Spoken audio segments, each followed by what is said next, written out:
It's a complete waste of time and it's a complete waste of money. It would be called a make-work project and exercise in futility. Just weeks before the May raids, I spoke with Police Chief Mark Saunders about the force's appetite for busting the pot shops at the height of the dispensary buzz in Toronto. Do I utilize resources towards this only for the end game where things are going to get thrown out of court? And then the criticism is, well, why did you invest, resources, tax resources?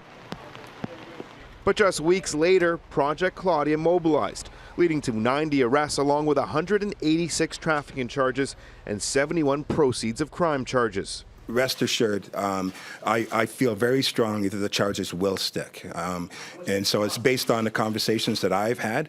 Though today, defense lawyer Selwyn Peters confirms a peace bond for one of the accused has already been offered by the federal Crown Attorney.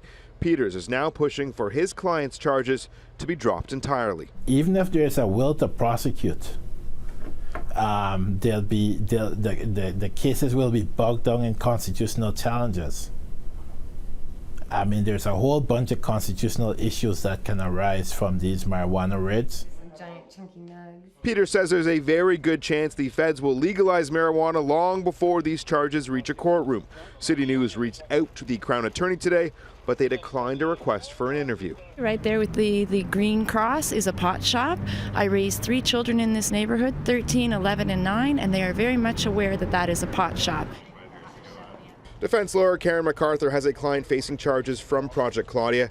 David Coleman, seen here with his entire upper body bandaged, says he was simply hired to move boxes when the Eglinton dispensary he was in exploded, reportedly because accelerants were misused in the dispensary.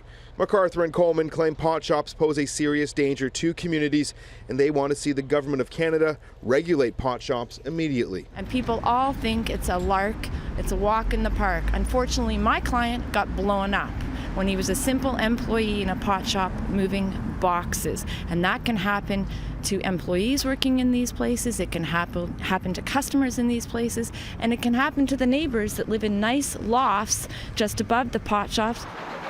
Though even in the face of busts like Project Claudia, dispensaries continue to thrive in Toronto, and weed store owners say once pot prohibition ends, so will the shady businesses. If you let it be legal and you let everybody come from out of the shadows, they can operate safely and transparently, and that's when the free market will root out all of the scammers and fraudsters and people who are in it for a quick buck, who do represent a threat to society. Now, as for those charged during Project Claudia, the pretrial and lawyers will be back in court in mid-December. That's when we'll find out if any further resolutions can be met.